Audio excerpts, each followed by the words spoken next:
मैं 19 साल की उम्र से ये काम कर रहा हूं, अभी मेरी उम्र 61 ईयर है। तो 41 साल से मैं इतना बड़ा ये संगठन बनाने के काम में लगा हुआ था। आज हमारा संगठन इतना बड़ा विशाल संगठन हो गया है। पिछले साल हमारे लोगों ने इस आंदोलन को राष्ट्रव्यापी आंदोलन बनाने के लिए 17 करोड़ रुपया अपने तमाम मजलूम लोगों से इकट्ठा किया और वो पैसा आंदोलन को राष्ट्रव्यापी आंदोलन बनाने के लिए खर्चा किया।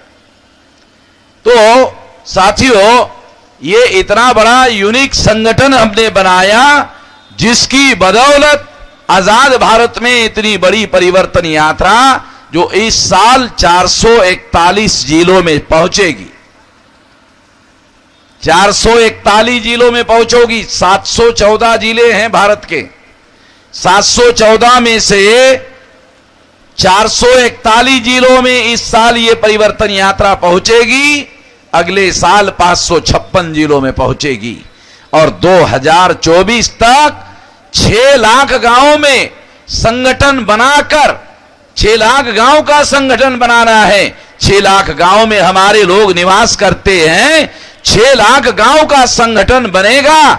जब बनेगा तब ये आंदोलन आंदोलन नहीं रहेगा, ये आंदोलन जन आंदोलन हो जाएगा और जन आंदोलन के द्वारा फिर हम अपनी आजादी की जंग अपने लोगों के समर्थन से लड़ेंगे।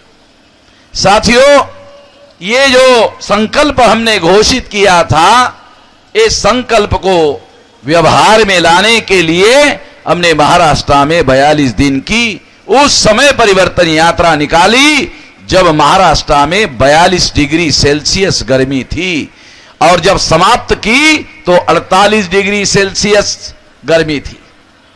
इतने गर्मी में भी हम लोगों ने पीछे हटने का निर्णय नहीं लिया। ये लड़ाई जारी रखने का निर्णय लिया और लगातार लड़ाई जारी रखने का निर्णय लेकर के काम करते रहे और उससे जो तजुर्बा अनुभव हासिल हुआ उसके आधार पर 7 अगस्त 2018 से सिवनी मध्य प्रदेश से ये परिवर्तन यात्रा शुरू है और 6 फरवरी 2019 तक ये लगातार चलेगी। 441 जिलों में ये लगातार चलेगी और इसको सारे देश भर में बहुत बड़े पैमाने पर साथ सहयोग मिल रहा है। जनता का, हमारे लोगों का, पिछड़े वर्ग का, मजलूम लोगों का और अनुसूचित जाति आदिवासियों का, माइनॉरिटी का बड़े पैमाने पर साथ सहयोग मिल रहा है। इस वजह से ब्राह्मणों के पेट में मरोड़ आ रही है, ब्राह्मणों के पेट में दर्द हो रहा है कि सारे लोग इकट्ठा हो रहे हैं और ये लोग हमें अपने घर में संस्कार करने के लिए बुलाना बंद कर दे तो हमारी रोजी रोजी बंद हो जाएगी। क्योंकि हमारे ही पिछड़े वर्ग के जो लोग हैं ये ब्राह्मणों को अपने घर में हर प्रकार का संस्कार करने के लिए बुलाते हैं और ब्राह्मणों के शरीर पर जो भी थोड़ी बहुत चर्बी आप देखते हो वो आप लोगों की वजह से है। अगर आप लोगों ने सीधा देना बंद कर दिया तो चर्बी भी बंद हो जाएगी। ये तो हमारी वजह से हो रहा है। इसलिए साथियों, ये बात मैं इसलिए कह रहा हूं क्योंकि हमें एहसास होना चाहिए कि हमारे ही साधनों को लेकर, संसाधनों को लेकर हमें गुलाम बनाने का षड्यंत्र किया जाता है। तो इसलिए ये जानना और समझना जरूरी है कि इतनी बड़ी परिवर्तन यात्रा हम लोगों ने क्यों शुरू की, क्यों शुरू की, ये जानना बहुत जरूरी है। साथियों, आज के तारीख में ब्राह्मणों ने ब्राह्मण राज भारत पर थोप दिया है, ब्राह्मण राज स्थापित कर दिया है। कानून और संविधान के अनुसार ऐसा नहीं किया जा सकता, मगर उन्होंने ऐसा किया। ऐसा अगर किया है तो सिद्ध होता है कि अगर उन्होंने ऐसा किया तो कानून और संविधान के विरोध में जाकर ऐसा किया। ऐसा करने के लिए उन्होंने क्या किया, तो सबसे बड़ा काम उन्होंने किया। आज उन लोगों की, ब्राह्मणों की संख्या 3.5% है, हमारे महाराष्ट्र में केवल 1.5% है। सारे देश भर में 3.5% है। अगर देश में ईमानदारी से चुनाव करवाया जाए तो ब्राह्मण ग्राम पंचायत का पंच नहीं चुनवा सकता, सरपंच बनाने का सवाल ही नहीं। जो लोग इस देश के ग्राम पंचायत का सरपंच नहीं बना सकते, वो देश की पंचायत का प्रधानमंत्री बना रहे हैं, प्रधानमंत्री नॉमिनेट कर रहे हैं। ये जो नरेंद्र मोदी है, ये कहता है कि हम चाय वाले हैं, चाय बेचने वाले हैं, तो इसका मतलब वो ये कहता है कि हम बैकवर्ड है। ठीक है, तो ब्राह्मणों ने एक बैकवर्ड को, एक नरेंद्र मोदी को देश का प्रधानमंत्री नॉमिनेट किया। इसलिए मैं ऐसा कहता हूं कि Narendra Modi is not a real prime minister of India, he is a nominated prime minister of India and nominated by ब्राह्मण। ये ब्राह्मणों के द्वारा नॉमिनेट किया हुआ प्रधानमंत्री है, ये सही और सच्चा प्रधानमंत्री नहीं है। आप लोगों को अंग्रेजी का जो नॉमिनेटेड शब्द है, इसका वास्तविक अर्थ आप लोगों को अंग्रेजी होने की वजह से, संवैधानिक शब्द होने की वजह से आपको पता नहीं है। इसलिए मैं थोड़ा देसी भाषा में आपको समझाना चाहता हूं। मैं भी देहाती आदमी हूं, किसानों का बेटा हूं, इसलिए आपको उदाहरण देकर समझाना चाहता हूं। और समझाने के लिए जो उदाहरण देना पड़ेगा, उसके लिए मैं महिलाओं की माफी मांगना चाहता हूं। पहले ही गांव में शादी होती है, आदमी शादी करके अपने घर में बीवी लाता है, और जब परिचय कराता है कि ये मेरी शादीशुदा बीवी है, दूसरा आदमी पूछता है ये कौन है? कहता है ये ऐसी ही रखी हुई है, ये शादीशुदा है और ये ऐसी रखी हुई है। ये नरेंद्र मोदी भी ब्राह्मणों का ऐसे ही रखा हुआ है। तो उदाहरण देने के बाद आपको समझ में आया। अंग्रेजी में नॉमिनेटेड कहां, आपको समझ में नहीं आया, इसलिए मुझे मजबूर होकर उदाहरण दे के समझाना पड़ता है। क्योंकि हमारे लोगों को जितना समझ में आता है, बोलने से ज्यादा समझना जरूरी है। हमारा बोलना इतना महत्वपूर्ण नहीं है, उतना समझना बहुत जरूरी है। क्योंकि मैं तो समझ चुका हूं, अगर हमारे लोग भी समझ जाए तो फिर हमारा काम आसान हो जाता है, परिवर्तन करना आसान हो जाता है। इसलिए ये उदाहरण मैं आपको दे रहा हूं। दूसरा उदाहरण देकर ये बात मैं आप लोगों को समझाना चाहता हूं कि नरेंद्र मोदी को जब ब्राह्मणों ने देश का प्रधानमंत्री नॉमिनेट किया, तो नॉमिनेट करने के बाद नरेंद्र मोदी ने जब शपथ ली तो पहला निर्णय लिया कि ओबीसी की, पिछड़े वर्ग के लोगों की जाति आधारित गिनती नहीं होगी। कुत्तों की गिनती होगी, जानवरों की गिनती होगी, जंगली जानवरों की भी गिनती होगी, मगर पिछड़े वर्ग के लोगों की गिनती नहीं होगी। पिछड़े वर्ग का ही प्रधानमंत्री और पिछड़े वर्ग के ही विरोध में फैसला कर रहा है। पहला फैसला नरेंद्र मोदी ने लिया। दूसरा फैसला, 314 बच्चे आईएएस, आईपीएस, आईआरएस पास किया। लाल बहादुर शास्त्री इंस्टीट्यूट में मसूरी में 2 साल का ट्रेनिंग पूरा किया, और ट्रेनिंग पूरा करने के बाद फाइल जब प्रधानमंत्री नरेंद्र मोदी के पास गई, फाइल को रद्द कर दिया गया। ऑल इंडिया की परीक्षा पास किए हुए पिछड़े वर्ग के विद्यार्थियों को नरेंद्र मोदी ने पोस्टिंग नहीं दिया। तीसरा निर्णय नरेंद्र मोदी ने लिया कि पिछड़े वर्ग का जो कमीशन था वो रद्द कर दिया, और अब कहता है कि हमने उसको संवैधानिक अधिकार दिया, संवैधानिक दर्जा दिया। मैं कहता हूं जो पिछड़े वर्ग का कमीशन आने के पहले एससी और एसटी का कमीशन था, उसको भी संवैधानिक दर्जा दिया हुआ है, मगर उसको कोई कुत्ता नहीं पूछता। अगर उसको कोई कुत्ता नहीं पूछता तो पिछड़े वर्ग के कमीशन को, वो भी चेयरमैन उसका कमीशन कोई न कोई ब्राह्मण नॉमिनेट करेगा, तो उसको कौन पूछने वाला है? तो ये केवल वोट लेने के लिए किया हुआ मामला है और कुछ नहीं है।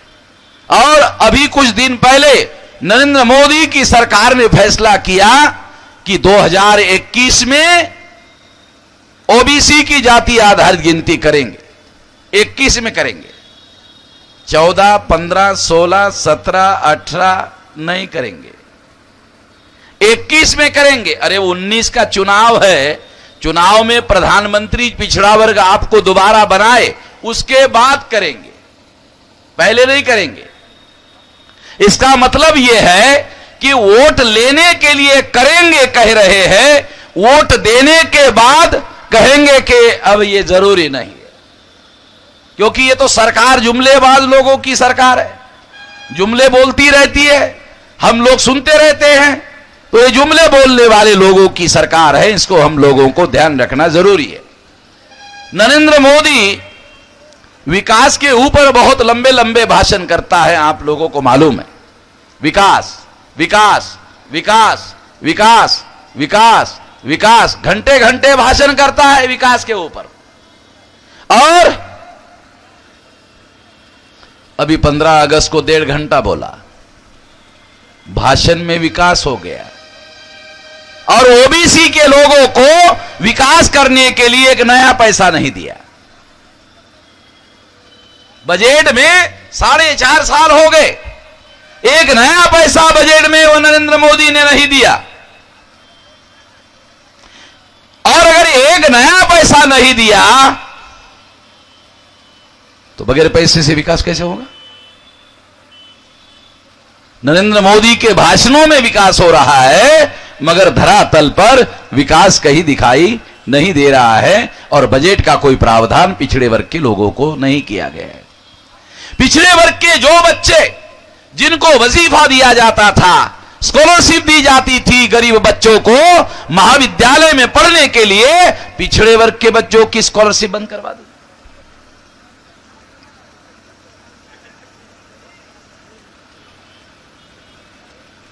पिछड़े वर्ग के बच्चों को महाविद्यालय में पढ़ने के लिए गरीब बच्चों को जो स्कॉलरशिप दी जाती थी बंद करवा दी। और इसका परिणाम ये हुआ कि पिछड़े वर्ग के बच्चों को, बहुत सारे बच्चों को इस वजह से अपनी शिक्षा पूरी करना संभव नहीं हुआ। पिछड़े वर्ग का ही प्रधानमंत्री हो और पिछड़े वर्ग के ही विरोध में फैसले कर रहा हो, ऐसा होना तो नहीं चाहिए, मगर ऐसा हो रहा है। और अगर ऐसा हो रहा है तो यह कहा जा सकता है कि यह स्वाभाविक नहीं है कि पिछड़े वर्ग का ही प्रधानमंत्री हो और पिछड़े वर्ग के विरोध में फैसले हो। यह स्वाभाविक नहीं माना जा सकता, यह स्वाभाविक नहीं माना जा सकता। इसके लिए मैं एक उदाहरण देना चाहता हूं। गधे से गधा आदमी ढूंढ लो, ऐसा होता नहीं है मगर उदाहरण के लिए कह रहा हूं। गधे से गधा आदमी ढूंढ लो, उसके हाथ में कुल्हाड़ी दो और उसको कहो कि अपने हाथ से अपना पैर काट लो, बायां पैर काट लो। तो गधे से गधा आदमी क्या कहता है? गधा जरूर हो, इतना गधा नहीं हो। गधा जरूर हो, इतना गधा नहीं हो कि अपने ही हाथ से अपना पैर काट लो। गधे से गधे आदमी को भी इतनी अकल होती है तो नरेंद्र मोदी को अकल नहीं होगी, ऐसा तो नहीं कहा जा सकता कि नरेंद्र मोदी को गधे से गधे आदमी से भी कम अकल होगी, ऐसा नहीं कहा जा सकता। इसलिए ये फैसले नरेंद्र मोदी के बजाय नरेंद्र मोदी के पीछे जो वास्तविक प्रधानमंत्री या वास्तविक सत्ता जिनके नियंत्रण में है वो लोग फैसले कर रहे हैं और प्रधानमंत्री के नाम में प्रचार में लाए जा रहे हैं, ऐसा कहा जा सकता है। इससे भी यही प्रूव होता है, सिद्ध होता है कि Narendra Modi is not a real prime minister of India, he is a nominated prime minister of India. इसलिए साथियों, इस देश पर ब्राह्मणों ने ब्राह्मण राज स्थापित कर दिया। ब्राह्मण राज स्थापित करने के लिए उन लोगों ने 5-5 नेशनल लेवल की पार्टियां बनाई। पहली पार्टी ब्राह्मणों की 1885 को बनाई गई, उस पार्टी का नाम था नेशनल कांग्रेस। और बनाने वाले लोग थे चटर्जी, मुखर्जी, बनर्जी, गोखले, तिलक, आगरकर। इन लोगों ने, इन ब्राह्मणों ने कांग्रेस बनाई। मैंने कई लोगों को पूछा, महाराष्ट्र में मराठा लोगों को पूछा, उत्तर प्रदेश में जाटों को पूछा, यादवों को पूछा, अरे भाई कांग्रेस बनाने में किसी एक आध यादव का नाम है क्या? किसी एक आध जाट का नाम है कांग्रेस के स्थापना में? कहा कोई नहीं, ये सब ब्राह्मण लोग। तो ब्राह्मण लोगों ने संगठन हमारे कल्याण के लिए तो नहीं बनाया। ब्राह्मणों का कैरेक्टर हजारों साल का है और हजारों साल से हमारे लोगों को दबाते रहे हैं और गुलाम बना के रखा हुआ था। वो लोग हमारे कल्याण के लिए तो कोई संगठन नहीं बना सकते। इसलिए साथियों, नेशनल कांग्रेस ब्राह्मणों की 3.5% ब्राह्मणों की पहली पार्टी। दूसरी पार्टी 1925 को भारत की कम्युनिस्ट पार्टी श्रीपाद अमरू डांगे, जो बॉम्बे के कोकनस्थ एरिया के ब्राह्मण थे, उन्होंने बनाई। तीसरी पार्टी मार्क्सवादी कम्युनिस्ट पार्टी श्रीपाद अमरू डांगे के अलावा जो EMS नंबूद्रीपाद थे, केरला के ब्राह्मण थे, नंबूद्री ब्राह्मण थे, उन्होंने बनाई। चौथी party Bharatiya Janata party. Bharatiya Janata party RSS ने बनाई। उसके पहले उन्होंने जनसंघ बनाया था। जनसंघ को गोलवलकर गुरुजी RSS ने बनाया था और उसका पहला राष्ट्रीय अध्यक्ष श्यामा प्रसाद मुखर्जी था, बंगाली ब्राह्मण था। अटल बिहारी और आडवाणी ने मिलकर यह पार्टी 77 में इमरजेंसी के विरोध में जनता पार्टी में अटल बिहारी ने विलीन कर दिया था। विवाद हुआ, अटल आडवाणी 80 में बाहर आए। बाहर आकर 80 में उन्होंने एक नई पार्टी बनाई। उस नई पार्टी का नाम था भारतीय जनता पार्टी और उस भारतीय जनता पार्टी का पहला नेशनल प्रेसिडेंट पंडित अटल बिहारी वाजपेयी। पार्टी का नाम भारतीय जनता पार्टी। ब्राह्मण भारतीय जनता नहीं है, विदेशी जनता है। ब्राह्मण भारत के रहने वाले लोग नहीं है, वो अंग्रेजों के पहले आए हुए विदेशी लोग हैं। सारे लोग गए, अंग्रेज तो घोषित करके गए। सारे लोगों के जाने का रिकॉर्ड है, इनके जाने का कोई रिकॉर्ड अवेलेबल नहीं है। ये यही रहना चाहते हैं और रहकर हम सब लोगों को गुलाम बनाकर रखना चाहते हैं। ये उनका अपना एजेंडा है, मिशन है, ये लेकर के वो काम कर रहे हैं।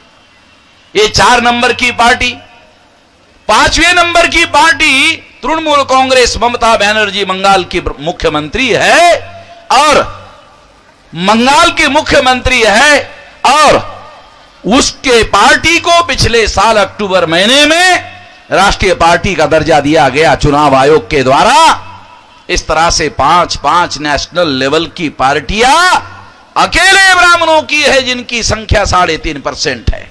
15% अकेले मुसलमान हैं। मैंने मुसलमानों को पूछा, तुम्हारी एक हाथ है क्या? ब्राह्मणों की तो 3.5% की 5 नेशनल लेवल की है, तुम्हारी 15% है। तुम्हारी एक हाथ है क्या? 5 छोड़ो, एक हाथ तो होनी चाहिए। मुसलमानों की एक भी नहीं है।